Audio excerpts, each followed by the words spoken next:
Halo rekan-rekan, perkenalkan nama saya Ferdianto. Di sini saya akan membawakan materi mengenai manajemen proyek sistem informasi pada section kelima mengenai komunikasi dalam proyek dan juga masuk pada modul 9 mengenai komunikasi dalam proyek pada judul yang sama.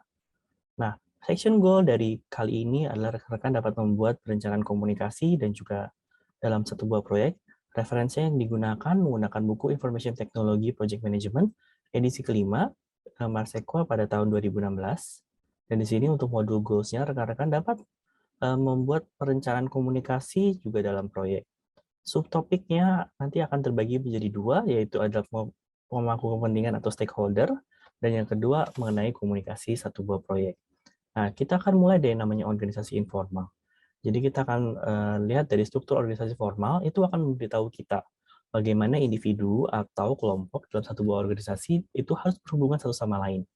Tetapi ya, tidak memberitahu kita bagaimana cara mereka sebenarnya berhubungan. Dan selanjutnya untuk organisasi informal, itu sebenarnya dapat digunakan untuk mengatasi jalur komunikasi dan juga otoritas formal. Dan kemudian untuk kekuasaan ditentukan oleh seberapa baik seseorang terhubung dalam jaringan informal itu sendiri. Jadi selanjutnya itu adalah organisasi informal bisa lebih kompleks daripada organisasi formal. Karena hubungan dibangun dari hubungan positif dan negatif dari waktu ke waktu tentunya. Nah, tadi sudah dibahas mengenai stakeholder atau pemangku kepentingan. Apa sih definisinya? Kita akan lihat dari definisinya, yaitu adalah individu, kelompok, atau bahkan organisasi yang memiliki saham atau juga klaim dalam hasil proyek, baik itu proyek yang berhasil ataupun juga tidak berhasil. Nah, organisasi informal juga mungkin lebih sulit dipahami atau dijelaskan, bahkan bagi individu yang terhubung baik, terhubung dengan baik sekalipun. Untuk membantu manajer proyek dan tim proyek memahami organisasi informal dengan lebih baik, maka dapat membuat analisa pemangku kepentingan sebagai sarana untuk menentukan siapa saja yang harus terlibat dalam proyek dan juga pemahaman peran yang harus mereka mainkan.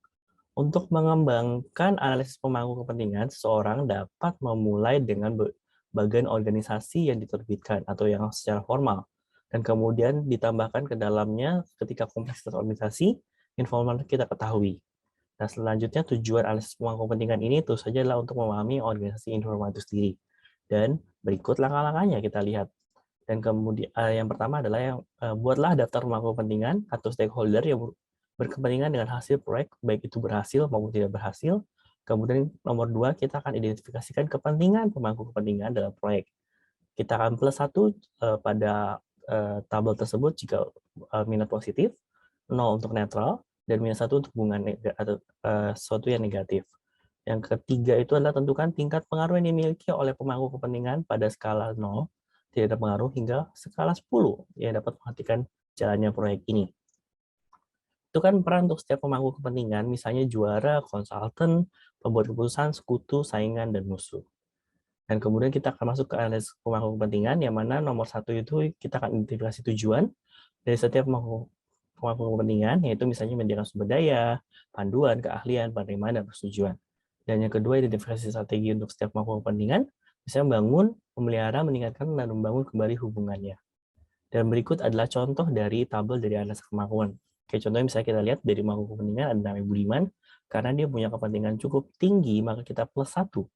Ya, karena dia punya pengaruh yang besar, dan nilai pengaruhnya kita lihat 5. Jadi cukup tinggi dari 0 sampai 10 ya, dari 5 itu cukup tinggi.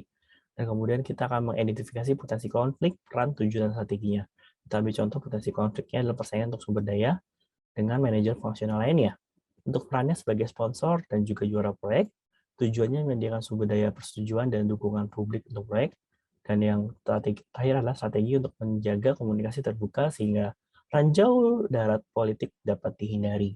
Dan beberapa contoh lainnya yang dapat teman-teman atau rekan lihat pada slide ini.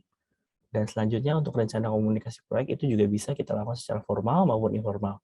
Yang dimana juga bisa mendukung semua pemangku kepentingan proyek yang bisa menjawab berbagai pertanyaan, diantaranya siapa yang memiliki kebutuhan informasi spesifik, apa saja kebutuhan tersebut, bagaimana kebutuhan ini akan dipenuhi, kapan mereka akan dapat mengharapkan informasi tersebut, apa yang akan menjadi formatnya untuk meminta datanya tentunya. Dan kita lihat di sini rencana komunikasi proyek bisa kita lihat contohnya dalam bentuk tabel seperti ini. Kita contoh misalnya pemangku kepentingan atau stakeholder atau sponsor atau klien misalnya persyaratan pelaporannya, Selama periode tertentu pada rapat tinjauan, laporan metriknya berbentuk apa, ringkasan proyek, dan lain-lain, alasannya juga dijelaskan di sini. Selanjutnya, untuk rencana komunikasi proyek bidang utama, yaitu ada pemangku kepentingan, tentu saja memiliki saham atau klaim dari hasil proyek ini. Persyaratan informasi didorong oleh kebutuhan pemangku kepentingan, persyaratan informasi akan bervariasi menurut proyek, tetapi juga bisa berfokus pada ruang lingkup, jadwal, anggaran, dan kualitas resiko.